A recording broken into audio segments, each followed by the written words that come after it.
जी हाँ दोस्तों, सोने से पहले तकिए के नीचे रख दें। यह एक चीज रातों रात चमकेगी किस्मत। क्या आप भी उन लोगों में से हैं जो 40-50 साल की उम्र पार कर चुके हैं? दिन रात मेहनत करते हैं, पसीना बहाते हैं, लेकिन फिर भी घर में बरकत नहीं होती, तिजोरी खाली रहती है और परिवार में अशांति का वास है। शास्त्रों में स्पष्ट रूप से कहा गया है कि बहुत से लोग केवल इसीलिए गरीबी और दुखों के चक्र में फंसे रहते हैं क्योंकि वे उन सूक्ष्म गलतियों को नहीं पहचान पाते जो उनके भाग्य को बांध देती हैं। अनजाने में की गई एक छोटी सी भूल शनिदेव की कुदृष्टि को आकर्षित करती है और माता लक्ष्मी को आपके द्वार से वापस भेज देती है। क्या आप जानते हैं कि आपके बिस्तर और आपके तकिए के नीचे का स्थान केवल आराम के लिए नहीं बल्कि आपकी ऊर्जा को बदलने का सबसे बड़ा केंद्र है। इसलिए भक्तों, हम आपसे अनुरोध करते हैं कि इस वीडियो को अंत तक बहुत ध्यान से देखें। यहाँ दी गई एक एक जानकारी आपके जीवन का टर्निंग पॉइंट साबित हो सकती है। इसे छोड़ना, ध्यान न देना या छोटी सी भी सलाह को नजरअंदाज करना अपने खुद के भाग्य को ठुकराने के बराबर है। जो लोग इस रहस्य को समझ लेते हैं, उनके जीवन से दरिद्रता का अंधेरा वैसे ही छंट जाता है जैसे सूर्य के निकलने पर रात का अंधेरा। जिस पल से आप यह वीडियो देखेंगे, आपकी किस्मत बदलने लगी है। लॉ ऑफ अट्रैक्शन पर विश्वास करें। आम लोग ये शब्द कभी नहीं देखेंगे। आप किस्मत के बच्चे हैं जिन्हें सफलता के लिए चुना गया है। पक्का इरादा वाला मैसेज छोड़ें, मैं जरूर अमीर बनूंगा। आज मेरी जिंदगी के इस टर्निंग पॉइंट को दिखाने के लिए भक्तों, क्या आप उस भारीपन को महसूस कर रहे हैं जो आपके घर के वातावरण में भर गया है? पैसा आता है लेकिन रुकता नहीं, जैसे आप रेत को मुट्ठी में पकड़ने की कोशिश कर रहे हो। घर की तिजोरी में पैसा रखने से पहले ही खर्चों की लंबी सूची तैयार हो जाती है। बीमारियां, कर्ज और बेवजह के विवाद, क्या ये केवल संयोग है? शास्त्रों की दृष्टि से ये दरिद्रता का आगमन है। जब लक्ष्मी जी आपके द्वार से विमुख होने लगती हैं तो सबसे पहले आपके घर की शांति और बरकत गायब हो जाती है। आप दिन भर थक कर घर आते हैं ताकि सुकून मिले, लेकिन घर की दहलीज पर कदम रखते ही तनाव आपको घेर लेता है। पति के बीच कड़वाहट, बच्चों का रूखा व्यवहार और बनते हुए कामों का अचानक बिगड़ जाना, यह सब इस बात का प्रमाण है कि आपके घर की ऊर्जा दूषित हो चुकी है। ये स्थिति उस घड़ी की तरह है जिसमें छेद हो चुका है। आप कितना भी धन भर ले, वो कभी नहीं भरेगा। यदि आप अभी भी नहीं चेते तो यह नकारात्मकता केवल आपके बैंक बैलेंस को ही नहीं बल्कि आपके परिवार की खुशियों और आपकी आने वाली पीढ़ियों के भाग्य को भी निगल जाएगी। शनिदेव की मंद गति और लक्ष्मी का साया आपके जीवन को एक ऐसे अंधेरे मोड़ पर ले आया है जहां मेहनत का फल भी मिट्टी के समान हो जाता है। क्या आप वाकई चाहते हैं कि आपका संघर्ष ऐसे ही चलता रहे, या आप उन सूक्ष्म गलतियों को जानकर उन्हें आज ही खत्म करना चाहते हैं? भक्तों, अब जो मैं कहने जा रहा हूँ उसे केवल कानों से नहीं, अपनी आत्मा से सुनिए। शास्त्रों और बुजुर्गों की बातें कोई साधारण सलाह नहीं, बल्कि जीवन को चलाने वाले अटल नियम है।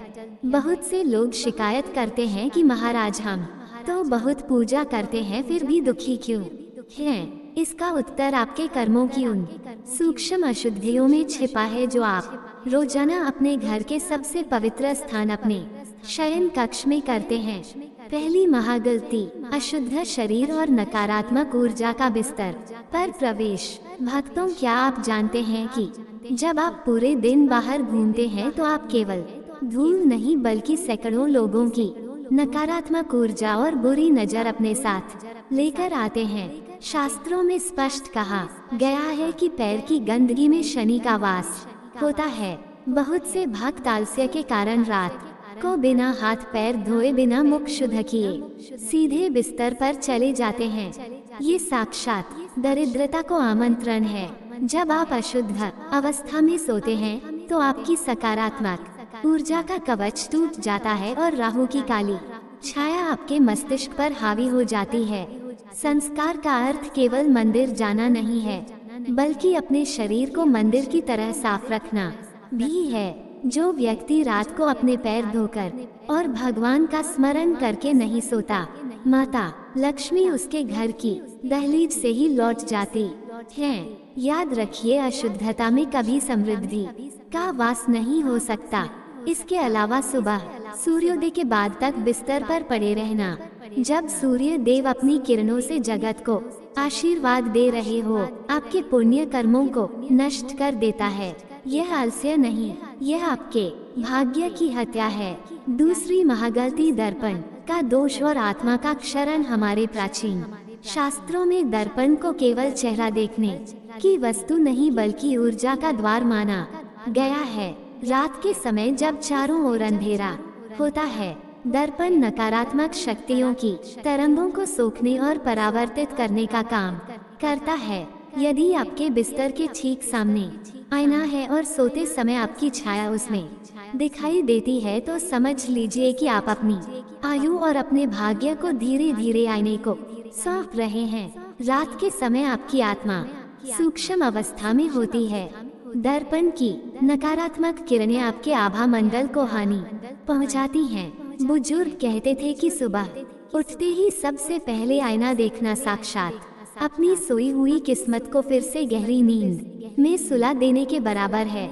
बहुत से लोग सुबह उठते ही बाल संवारने लगते हैं या अपना चेहरा देखते हैं, जबकि उन्हें अपनी हथेलियों के दर्शन करने चाहिए थे। यह एक छोटी सी गलती आपके आत्मविश्वास को खत्म कर देती है और घर में मानसिक अशांति का बीज बो देती है। तीसरी महागलती बिस्तर के आसपास शनि का कचरा और राहु का जाल।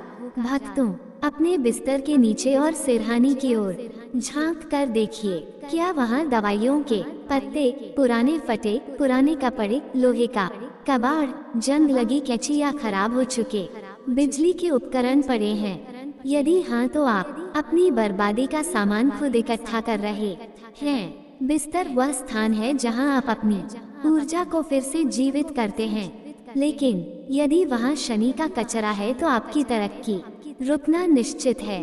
दवाइयों को सिरहाने रखना इस बात का संकेत है कि आप अनजाने में ही बीमारी को अपने जीवन का स्थायी हिस्सा मान चुके हैं। लोहे का कबाड़ राहु और शनि के प्रभाव को तेज करता है, जिससे घर में अचानक दुर्घटना, विवाद और भारी धन हानि होती है। आपका बिस्तर श्री यंत्र की तरह पवित्र होना चाहिए। वहाँ कूड़ा रखना माता लक्ष्मी के हृदय पर पत्थर रखने के समान है। आपकी भावना ही वास्तविकता बनती है। यदि आपके आसपास कबाड़ है तो आपकी सोच और आपकी किस्मत भी वैसी ही हो जाएगी। चौथी महागलती वाणी का विष और सोने से पहले का रुदन। ये सबसे भयानक पाप है जिसे आधुनिक समाज में लोग बहुत हल्के में लेते हैं। रात का समय निर्माण काल की तरह होता है, जहां कल के भाग्य का निर्माण हो रहा होता है। यदि आप सोने से पहले अपने जीवन साथी से झगड़ते हैं, बच्चों पर चिल्लाते हैं या अपनी गरीबी का रोना रोते हुए आंखों में आंसू लेकर सोते हैं, तो आप साक्षात कष्टों को न्योता दे रहे हैं। शास्त्रों के अनुसार अमावस्या और शनिवार की रातों को जो व्यक्ति नकारात्मक बातें करता है या दूसरों को अपशब्द कहता है, उसके जीवन से सौभाग्य वैसे ही निकल जाता है जैसे फटे हुए बर्तन से पानी आपके शब्द मंत्र की तरह होते हैं। यदि आप कहेंगे मैं गरीब हूँ, मेरे पास कुछ नहीं है, तो ब्रह्मांड कहेगा तथास्तु, यानी ऐसा ही हो। बहुत से लोग बिस्तर पर बैठकर धन का हिसाब किताब करते हैं, कर्ज की चिंता करते हैं। ये लक्ष्मी का घोर अपमान है। बिस्तर पर केवल कृतज्ञता और शांति होनी चाहिए। यदि आप क्रोध में सोते हैं तो आप अगले दिन के लिए भी दुर्भाग्य का बीज बो रहे हैं। याद रखें, दरिद्रता पहले आपके विचारों में जन्म लेती है, फिर आपकी तिजोरी को खाली करती है। भक्तों, अब मैं आपको उस सत्य की ओर ले जा रहा हूँ जो पीढ़ियों से गुप्त रखा गया है। शास्त्रों में नींबू को केवल एक फल नहीं, बल्कि नकारात्मकता का संहारक माना गया है। लेकिन याद रहे, बिना सही मुहूर्त और विधि के कोई भी कर्म केवल एक शारीरिक क्रिया बनकर रह जाता है। अब जो मैं बताने जा रहा हूँ वह आपके जीवन की दिशा बदल सकता है। नींबू और तंत्र का विज्ञान। भक्तों, नींबू की अम्लता और उसका पीला रंग सौरमंडल के बृहस्पति और शनि की ऊर्जा को संतुलित करने की क्षमता रखता है। जब हम शनिवार के दिन नींबू का प्रयोग करते हैं तो ये सीधे तौर पर शनिदेव के दंड को आशीर्वाद में बदलने की प्रक्रिया है। शनिवार की शाम जब आकाश में गोधली बेला हो तब एक बेदाग नींबू लें। इसे अपने मंदिर में भगवान कृष्ण या शनिदेव के चरणों में थोड़ी देर के लिए रखें। इससे वो फल अभिमंत्रित हो जाता है। गुप्त शुद्धि क्रिया। अब इस नींबू को अपने दाहिने हाथ में लें और अपने हृदय के पास रखें। अपनी आंखें बंद करें और कल्पना करें कि आपके जीवन की सारी दरिद्रता, सारी बीमारियां और वह कर्ज जो आपकी रातों की नींद उड़ा रहा है वह इस नींबू के भीतर समा रहा है।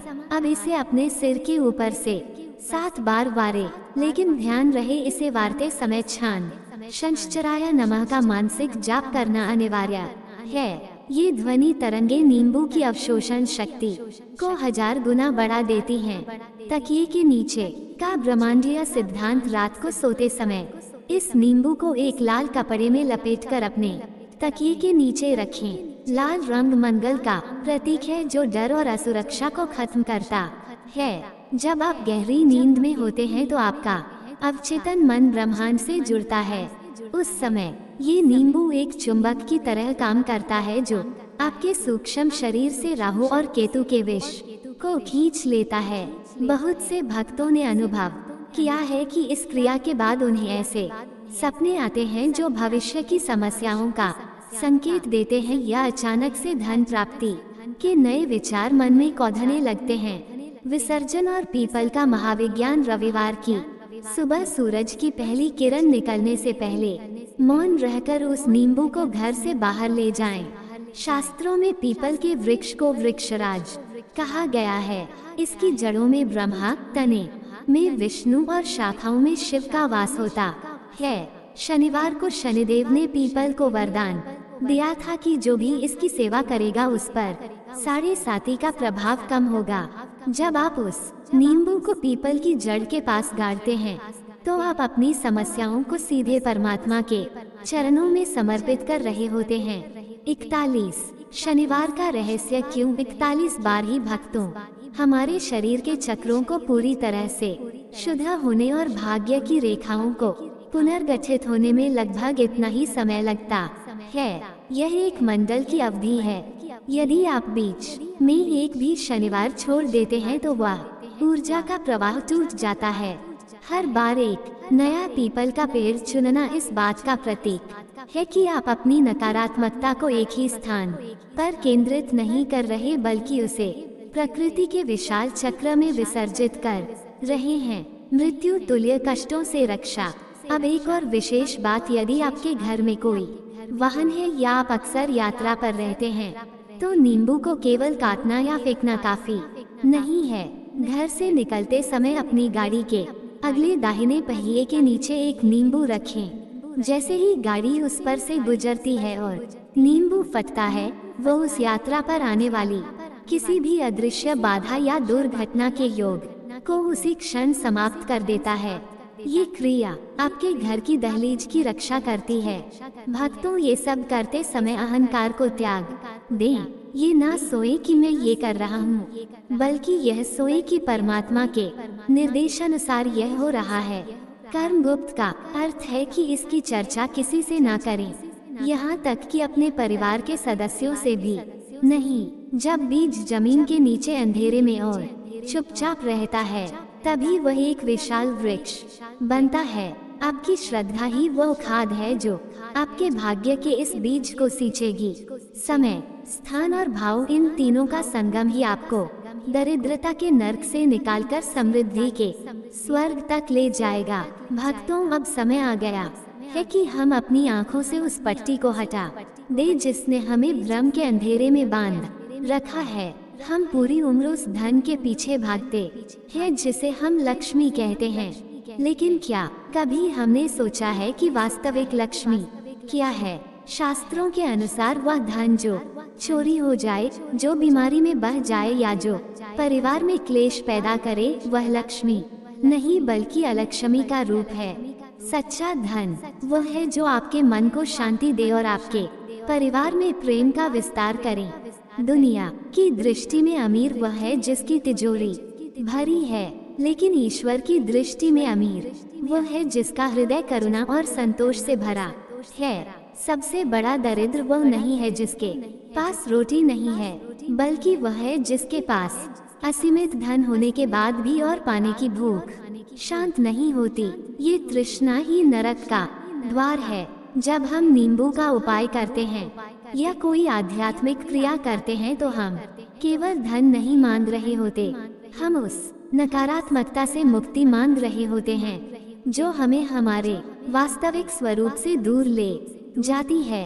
याद रखें भक्तों, आपके पास जो कुछ भी है वह आपके पुण्य का फल है, और जो आपके पास नहीं है वह आपके धैर्य की परीक्षा है। धन तो आज है कल नहीं, लेकिन आपके संस्कार और आपका चरित्र जन्मों जन्मों तक आपके साथ चलते हैं। असली समृद्धि वह है जब आप रात को बिस्तर पर लेटे तो आपको किसी बात का डर ना हो, कोई पछतावा ना हो और आपकी आत्मा शुद्ध हो। जिस घर में ईश्वर का नाम लिया जाता है और जहाँ बड़ों का सम्मान होता है, वहाँ कुबेर का भंडार स्वयं चलकर आता है। इसलिए अपनी सोच बदलिए। पैसा कमाना बुरा नहीं है, लेकिन पैसे के लिए अपनी आत्मा को बेचना सबसे बड़ी दरिद्रता है। सुख का मार्ग बाहर की वस्तुओं में नहीं बल्कि भीतर की शुद्धि में है। जब आप अपने भीतर के अंधकार को मिटा देंगे तो बाहर का संसार अपने आप प्रकाशमय हो जाएगा। यही शास्त्रों का अंतिम सत्य है और यही जीवन का सबसे बड़ा चमत्कार है। अब चॉइस आपके हाथ में है। हमने जो अभी शेयर किया है वह बस एक पल का विचार हो सकता है, या यह आपके लिए अपनी रोजमर्रा की जिंदगी में लागू करने के लिए एक गाइडिंग प्रिंसिपल बन सकता है। अगर आप सच में देवी लक्ष्मी का आशीर्वाद पाना चाहते हैं तो प्लीज इस जानकारी को कम मत समझिए, क्योंकि सही समय पर एक छोटा सा बदलाव भी आपकी किस्मत में एक बड़ा टर्निंग पॉइंट ला सकता है। वीडियो को आखिर तक देखने के लिए, समय निकालने के लिए धन्यवाद। अगर आप चैनल पर पहली बार हैं तो प्लीज सब्सक्राइब करें ताकि आप आने वाली कोई भी जरूरी शेयरिंग मिस ना करें। वीडियो को लाइक करना ना भूलें और कमेंट्स में शांति और खुशहाली के लिए जय लक्ष्मी माता लिखें। आप अपनी राशि भी बता सकते हैं ताकि हम भविष्य में खास तौर पर आपके लिए और काम की जानकारी भेज सकें। हे भक्तों, देवी लक्ष्मी हमेशा आप पर कृपा बनाए रखे ताकि मुश्किलें और गरीबी धीरे धीरे दूर हो जाए और आपके जीवन में हमेशा के लिए शांति, खुशहाली और आशीर्वाद आए। मेरे प्रिय भक्तों, आज आपने जो सत्य सुना है वो केवल एक जानकारी नहीं बल्कि आपके भाग्य को बदलने की चाबी है। परमात्मा कभी किसी का बुरा नहीं चाहते, वे केवल हमें हमारे कर्मों के माध्यम से सिखाते हैं। आज रात जब आप सोने जाएं तो अपने मन को हल्का कर लें, जो हुआ उसे भूल जाएं और एक नई शुरुआत का संकल्प लें। नींबू का वह उपाय जो मैंने बताया उसे पूरी श्रद्धा के साथ करें और परिणाम ईश्वर पर छोड़ दें। अब आंखें बंद करें और उस परम शक्ति का ध्यान करें जो इस पूरे ब्रह्मांड को चला रही है। हम प्रार्थना करते हैं कि आपके घर में लक्ष्मी का वास हो और आपके जीवन से दरिद्रता का अंधेरा सदा के लिए मिट जाए। आप सभी का कल्याण हो। जय श्री कृष्ण। शांति शांति शांति।